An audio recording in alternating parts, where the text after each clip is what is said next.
Nikki Makeup, aka Nikki Wolff, aka Makeup Artist Extraordinaire, has released the second season of her masterclass. If you guys missed the first season that we did a little deep dive into, I will link that here for you to watch. But I did watch all 3 videos and took notes, and I wanted to show you today everything that I learned from the second season of the Nikki Makeup Masterclass, because there's lots to learn here. This season, she actually did a natural enhancing makeup. She did the ultimate glow makeup, and then she also did a bridal makeup, which was very exciting. I'm more leaning towards the ultimate glow because I do love a good Nikki Makeup ultimate glow, and that's the type of makeup that I like to wear on my face every day. But there's a lot of the same products and same techniques that kind of sprinkled through all 3 of the videos. So I wrote a few of my faves down. We're gonna put them to the test today, and I'll show you everything that I learned in the second season of the Nikki Makeup Masterclass.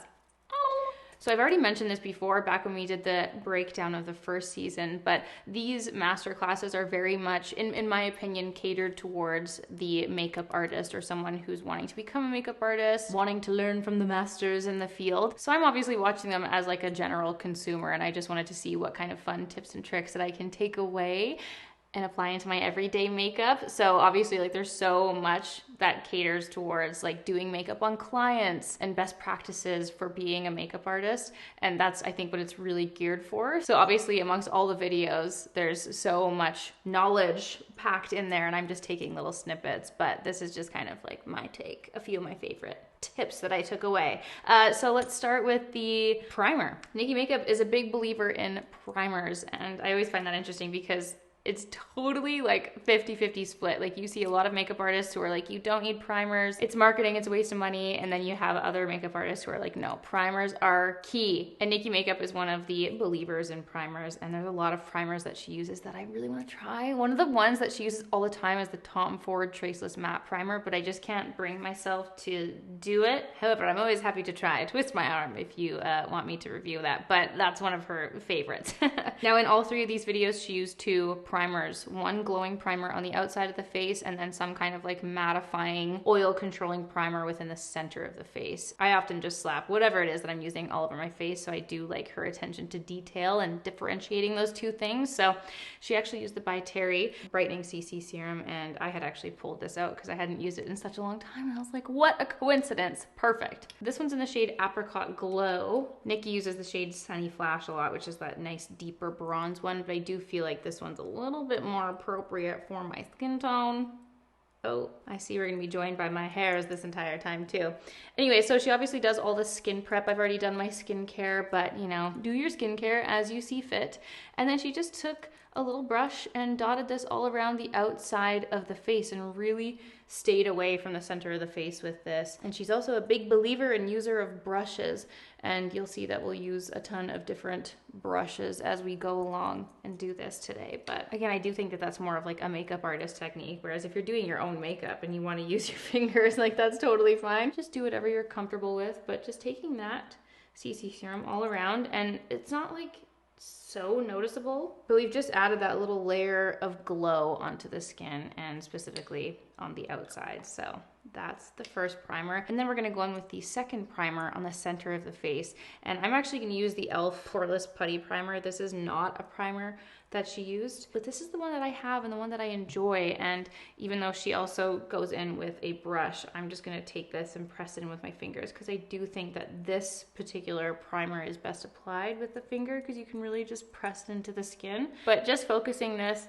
on the center of the face where you don't wanna have any shine, you don't want any excess oil, and I'm just patting that around where my pores really are just a lot bigger and more visible. Basically on my chin and around my nose. So those are our 2 primers applied. I kind of love that she does a little mixology, a little concoction with the primers. I think it's fun. While she was applying the primers, she also made a note to just completely ignore the under eye, and she kind of said that a few times throughout the master classes, and we're going to talk about the under eyes later, but I often will go up a little bit too high. I definitely over apply products underneath my eyes, so I just wanted to note that she did mention that at this point. So now going in with foundation, I'm going to use the Giorgio Armani Luminous Silk Foundation. This isn't actually a foundation that she used, but this is just one of my go-to foundations that I love to use. And she also used the Armani Luminous Silk Concealer. So I was like, this is a nice little pairing. But what we learned from the last masterclass was that she likes to use 2 brushes when applying foundation. So she starts with kind of a paintbrush to apply the product on, and then she uses a fluffier brush to blend it out, which I always thought was fun. And even though this is a tip that we learned the last time, it's something that I also had kind of forgotten that she did. So I'm happy to be reminded of this fun little tip and just using the tiniest amounts. And that's always the thing that I don't know why I can't put this into practice, because you see every makeup artist do it. Like, you rarely see a makeup artist go overboard with product. They're always using the tiniest little layers and building it up to make it look like the most natural finish on the skin and undetectable. And that's something that I just often forget or just don't practice in my own everyday makeup. So having this technique of applying with one brush and then blending it out with another fluffier one just makes it so that you really take the time to build up those layers of the foundation. And obviously, like, I'm having a better skin day. I've got some really angry random spots for sure, but it's also another thing that I don't want to use the word frustrates, but it's something that I just noticed, where obviously with makeup artists, like, you are doing art, you're presenting your art to the world, and I find that they often use a very perfect canvas to do so. So it's rare that you would see like a celebrity makeup artist or a famous makeup artist do makeup on someone who doesn't already have perfect skin. A lot of these people do have access to so many like treatments and products and whatnot. So sometimes I'm like, well, yeah, of course the skin looks like that because her skin's perfect. It's perfect. Show me what you would do if the skin is not perfect. So obviously, like, if you need more coverage, use more product, do more coverage, honey, do whatever you need. But anyway, so I did a really, really tiny layer of that foundation all over, and it just looks super natural and very light on the skin. And now we can go in and conceal where we need to. Now with the concealer, I've got 2 shades here. I've got the Armani Luminous Silk in the shade 5, and I've got my NARS Radiant Creamy Concealer in the shade 2.5. And one thing that she said in this masterclass was that she doesn't believe in color correctors. She was like, it's totally fine if you want to use a color corrector, but when she was talking about the under eyes, she's like, as long as you have a concealer that's got a little bit of a warmer pink tone, that a color corrector shouldn't be necessary. And she obviously noted that depending on your skin tone, different color correctors might be necessary, but she was like, just use one that has a little bit of a pinky tone and that should be fine. Now she doesn't go directly all the way into the under eye, just taking a few little dots of that pinkier tone and blending that out under the eye.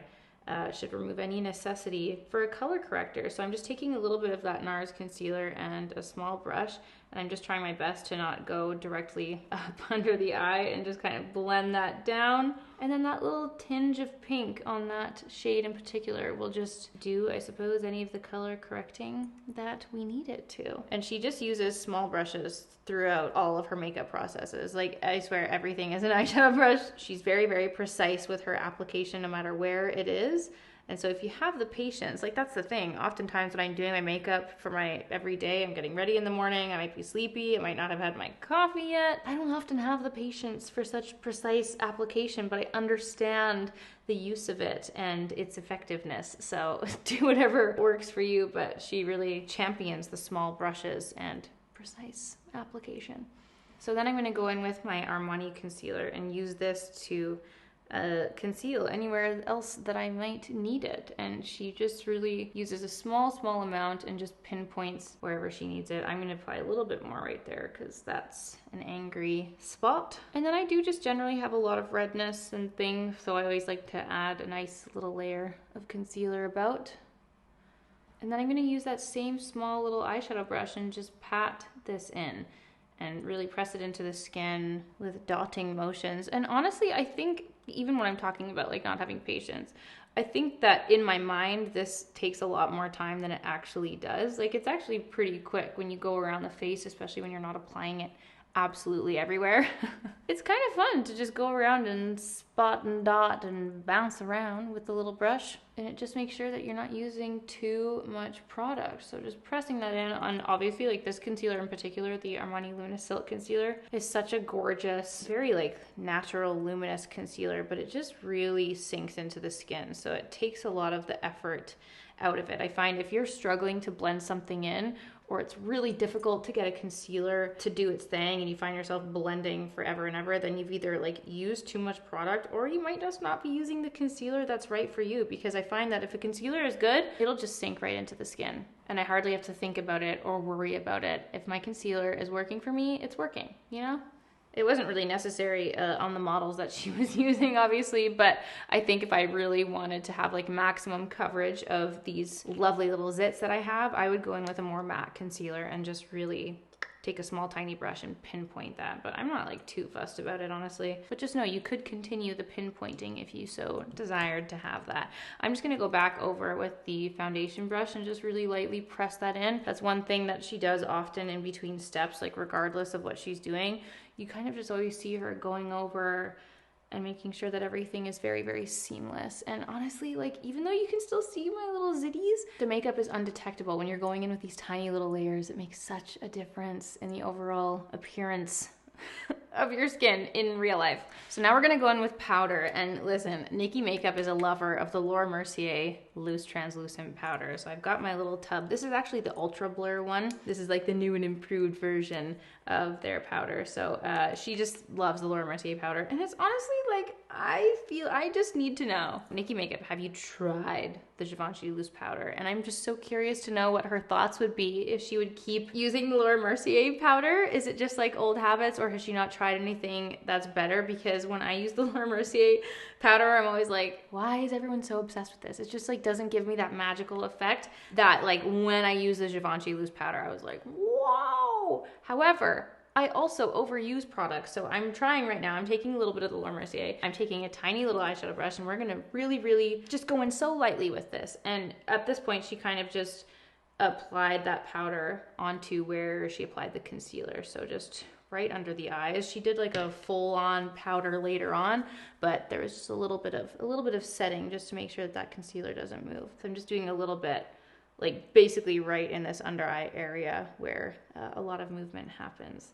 And just a tiny little bit of powder, apparently just to set it in and lock it in, and then we can like do full on powder later, so we'll keep that out. And we're gonna let the skin do its thing. That's one thing that she often talks about. She likes to do the base first, let it sit and chill. She then does the eyes and just kind of ignores it for a bit just in case anything changes. Or maybe she doesn't like how the product is sitting on the skin and needs to go in and switch something up. Maybe there's fallout from the eyes. Do the base products and then you finish the rest of the face later. So let's go on to the eyes. Now in her Ultimate Glow look, she really did the tiniest amount on the eyes, which I really appreciated because that's my preferred like everyday look for sure. And she used this in almost every single masterclass video that she did. This is the Laura Mercier Flax Eye Basics Primer, this guy right here. And she said, she was like, you can go ahead and use your concealer or foundation on the eyes, but again, she is a believer in primers, and she believes that this helps in the longevity of your eye makeup and that she prefers it. So I'm gonna go ahead and just blend this all over. It's got a nice little neutral tone to it, so it's doing its own little concealing anyway. She also loves the NARS eyeshadow primer, and this one's got like just a little bit of something. I feel like this is very dry and curdly. Has it gone bad already? It's literally like gooping on my eyelid. I didn't feel like I bought this that long ago. Now in a few of the videos, she used the same liquid liner. She used a brown matte liquid liner from Dior. I don't actually have the brown one. I do have the black one, but I also have my MAC brush brown. So I was like, hopefully we can get the same effect. And she just did a tiny little bit of this, even on this like Ultimate Glow makeup look, just a tiny little bit of liner, liquid liner on the lash line.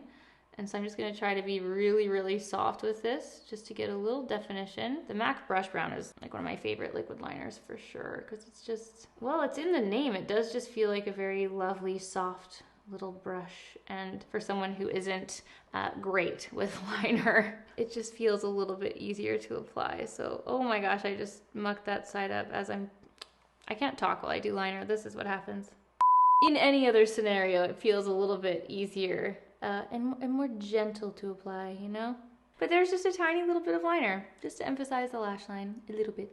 Now, from the first season of these masterclasses, we discovered the Estee Lauder Double Wear Zero Smudge Lengthening Mascara, and I have not looked back since. This was an absolute treasure that we learned from season 1, so I have been happily continuing to use this. It is such a beautiful mascara, and truly the only like 100% smudge-proof mascara that I have personally ever used. So dear Nikki Makeup, thank you every day for bringing this wonder to our life. Yeah, this is my second tube. I've already gone through an entire tube of this since the first season, so I'm gonna go ahead and keep using it. It always feels so backwards putting mascara on before anything else is done on the face. She made one comment saying that if you don't get mascara on your lid while you're applying it, then you're not using enough, and I was like, what an interesting little thing to say. But good point, good point. She's a heavy lash lover and always uses her Swede lashes as well. She actually didn't apply the Swede lashes in the Ultimate Glow makeup. She really let the skin live front and center and left very plain eyes, which I think is rare. Like, I think a Nikki makeup look is very much defined by her stunning placement of her individual lashes and like the magic she creates with the lashes. So I thought that was interesting. And I'm happy to just leave it like this, especially for everyday makeup. I'm also going to take another Nikki Makeup classic. This is the Chantecaille Nude Kajal liner, and she always uses this on the inner corners of the eyes. It's one of the many products that I bought because of Nikki Makeup, and it's just because she used it all the time. She doesn't really, like, I don't even think she does her Sunday tutorials anymore, which is very sad. I look forward to that every single week, and I bought so many products because of her Sunday tutorials that she posted on her Instagram stories, but this is one of the products that she has used forever, and one of the things she always has in her makeup look. So just put a little bit of that to brighten up the eyes. Sometimes I feel like a little bit of an alien when I put this on. All right, let's now go back. Our skin's been chilling, doing its thing. We can go back and finish up the rest of the face. She used the Huda Beauty Tantour, the contour. Mine is so disgusting with use and love. I use this in the shade Fair. It is a beautiful oh my god, I didn't even realize I hit pan a little bit in the center, which makes no sense because there's so much product on the sides, but this is a product that I have loved and was very thrilled to see her use it. And one thing to note with this when you're using it, like take a little bit off on your brush and make sure you remove any excess because this is such a pigmented product. It's very easy to go overboard. Now, I wanted to see if this would work. She talked about applying contour and she said if you weren't sure where you want to contour, which I'm like pretty happy with where I put my contour, but she was like apply a light above your face and that should help you decide where you place your contour. Maybe that won't work because I have so many studio lights in here, but I thought that was a fun tip. If you were alone, you could just, yeah, that's not working. I'd need a different light. But yeah, she was like, put a light on top of your head and it'll help you see where you want to contour. That's not working for me right now, but you know, we tried. The tip is nice. So with the contour, she uses this so lightly to start and she presses it into the skin and then applies up, which whenever I'm applying my contour, I always wipe outwards and I always wipe down. So I need to remember to press up because that's what the good makeup artists do. Even the shade Fair is so deep on me, but I also love that she is actually a big believer also in contour and even talks about contour layering. So if you want to just start with a cream and then you can apply a powder on top, she loves a good contour. So I'm just gonna dot that around. I feel like even this is a little bit warm for me right now, the shade Fair. But see, even removing so much excess on the palm of my hand, it still is so pigmented. A little bit goes a very long way. I'm just gonna go in between my contour brush and also my foundation brush and just make sure that I'm keeping it very light. I think it would also be so valuable to be able to see this in person because she's also working in a studio with very bright lights and she's got like a really bright background, and I'd be very curious to see like how much product is actually being used like with my eyes, you know? I feel like that'd be so helpful just even with how I do my own makeup. It's the same when you're talking about like event makeup and wearing makeup for flash and super bright lights. Like obviously you're going a little bit more heavy-handed. So I'd be so curious to see what it actually looks like in person. Like, is it a little bit more pigmented or is it really that light? Like, I'd love to know, you know? Because sometimes you see like red carpet photos and what it looks like with like all the crazy bright flash on the red carpet is so different from how it actually looks in person and when like the makeup artist posted on Instagram, you know? So sometimes you just have to use your judgment and decide what you like best. Even for me, when I'm doing my nose contour in my very bright lights, like I literally can't see this side of my nose. I'm completely blind to this side of my nose because of where our lights are. So I always laugh when I go and watch the footage after and I'm like, oh, that looks weird. Anyway, I'm finished with the contour. I'm actually going to go back in with the lighter NARS concealer, and she did this in one of the videos. She took a really tiny little brush and the concealer after applying the contour and just put that down the bridge of the nose and did this to kind of aid in the nose contour as well as highlight. And I'm just going to apply a tiny little bit, right down the center. Will that help with my nose contouring woes? Maybe someday. So I'm going to leave the contour there. Let's move on to the cream blush. Now she used a blush that I haven't seen in a hot minute. I actually have like all the shades from Tower 28 and I haven't used some of these colors probably since I got it. And then I looked at this and I was like, oh my God, I've never used this. But she used the shade Rush Hour from Tower 28, and all of my Tower 28 blushes that are in my collection. Can you guys see that? Does this mean they're expired? It's like hard crystals. Listen, I'm just gonna go ahead and wipe off a little layer because I just believe that we can absolutely still use this. But it was such a gorgeous little peachy shade and I was like, oh, well, I mean, I have it. But unfortunately, they did all have that little crusty layer. So what do you guys think about that? What would you do? I know that when it comes to the eyes, you guys are all like, oh my God, burn it, don't use it. But would you have the same caution with the face products? Anyway, go ahead and dip into that. I'm taking the excess off on my brush. Now, yeah, oh, it's that like corally shade. I don't know how I feel about that, but Nikki loves to apply the blush right onto the apples of the cheeks, and I'm absolutely mesmerized by her blush placement. And she really just like hugs the apple of the cheek, which I appreciate. And I think that's a very lovely natural flush that we would have. That's a pretty color. It is a little bit corally for my, you know, everyday use liking, but I appreciate it for what it is. I think it's very, very much more natural than I was expecting it to look. Lovely little shade discovery. And we'll see if I, you know, get hives. I'm sure it'll be fine. We've got tons of layers under this. So wow, it really honestly looks like a natural sunburn. That's really pretty. Oh, and it applied so easily. Tower 28, Rush Hour. Lovely. Now let's move on to highlight. She talked about highlight layering and started with a cream and then layered on top with a powder at the very, very end. So we're gonna start with the Little Victoria Beckham Pearl Reflect Highlighter, and she was really, really, really specific about the placement of this. And this is another area of my makeup where I over apply a lot. And she was like, do not put highlighter anywhere other than the exact very, very tippity top of your cheekbone. So I'm just trying to look at this right now. What do you do when your cheekbones are like very, very wide? I don't have like a distinct solid bone structure, you know, but we'll just go right on the top. So whoop, like right there.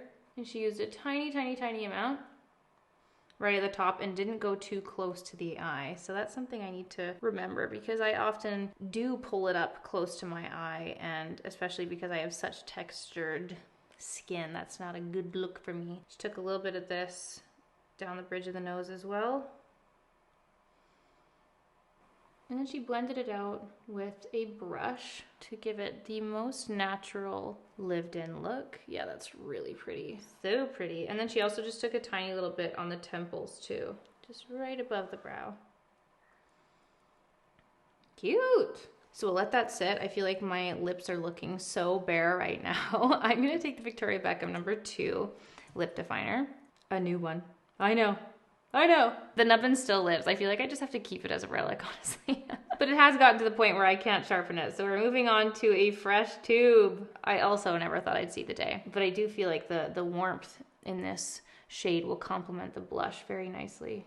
And I just use my own discretion for the lip products because I feel like the lip shades that she uses, the lip products, are all very much like catered to the person's skin tone that she's working on. So I just figured I would choose the products that I feel the best in, that I feel complement my skin tone the best. But I also really appreciate that she does not shy away from repeating products. You know, every time I watch a Nikki makeup tutorial, I can kind of expect what products she's gonna come out and use, but then I'm still like wowed every time. Like she could use the same products over and over again, and every time I'd still be like, oh wow, that looks amazing. What is it? What's on the list? And I appreciate that she sticks to her favorites. I think that's just so much more realistic in this world of product abundance that we live in. So in that true spirit, I'm going to use the Chantecaille Lip Chic in the shade Patience because this is another one of the original products that I purchased because of Nikki makeup. And I do use this all the time, and so does she. So let's just not try to fix what ain't broken. You know what I'm saying? Like, it is such a gorgeous, gorgeous nude. I love it. So like I said, we are going to revisit the Laura Mercier powder, and she kind of like goes between a few different sizes of brushes.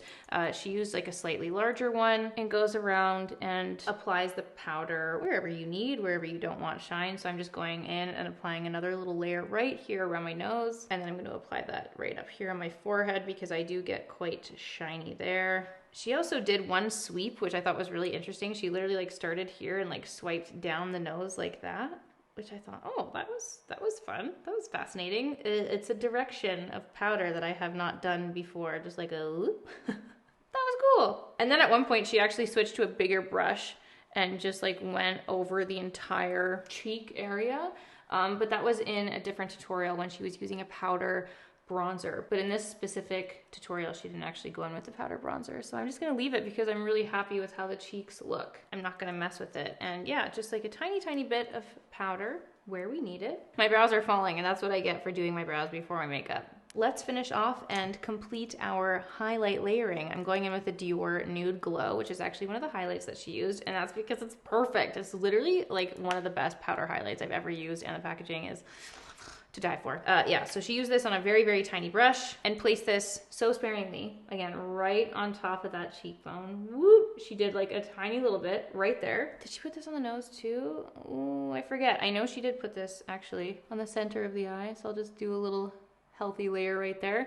But then she took a clean brush and use that to diffuse it into the cheek. And I think this is such an important thing to note because even though it might seem like the smallest little change from how I usually slap on my highlighter, you just know it. When you see a Nikki makeup cheek, a specific placement of a highlight, you just know that it's her. You know that her godly hands have blessed that cheekbone. So if this is what she's saying, if she's saying to use a clean brush and blend that out, then so be it. That is what we shall do. And that was it, just a tiny little amount. And I was actually surprised at how little highlight she used. And again, I needed to be reminded of that because I do go overboard so often. Then for a finishing spritz, she brought out the lovely classic Tatcha Luminous Dewy Skin Mist. Let's go ahead and douse our face in this. And oh my God, when she sprayed it, it just had the most beautiful effect. And I was like, damn, we all used to live for this. And it just really nicely finished off the makeup look. And with that, my friends, this makeup look is complete. These are all of the fun tips and tricks that I learned from watching the season 2 of the Nikki Makeup Masterclass, and specifically, this was her ultimate glow tutorial. And honestly, like the cheeks do it for me, man. No matter how many times I try to recreate makeup artist looks, I'm always astounded when I do it. And I'm like, why can't I take more of these tips and tricks into practice in my own makeup more? I always forget about it. So it's always nice to have a lovely reminder. And I always learn a new thing or two whenever I watch the videos and the master classes from the masters themselves, the makeup artist extraordinaires. I'm very thrilled with how the makeup turned out. And I feel like I always learn so much from Nikki Makeup. So I hope you guys enjoyed this video. I hope that this was helpful for those of you who wanted to add some fun new tips into their everyday makeup look. And please do let me know in the comments down below if there are any other master classes or makeup artists that you want me to go and find some tips and tricks from. I'm always happy to do these little breakdown videos for you. So I hope you guys enjoyed. Thank you so much for watching, and I will see you all very soon for a new video. Bye!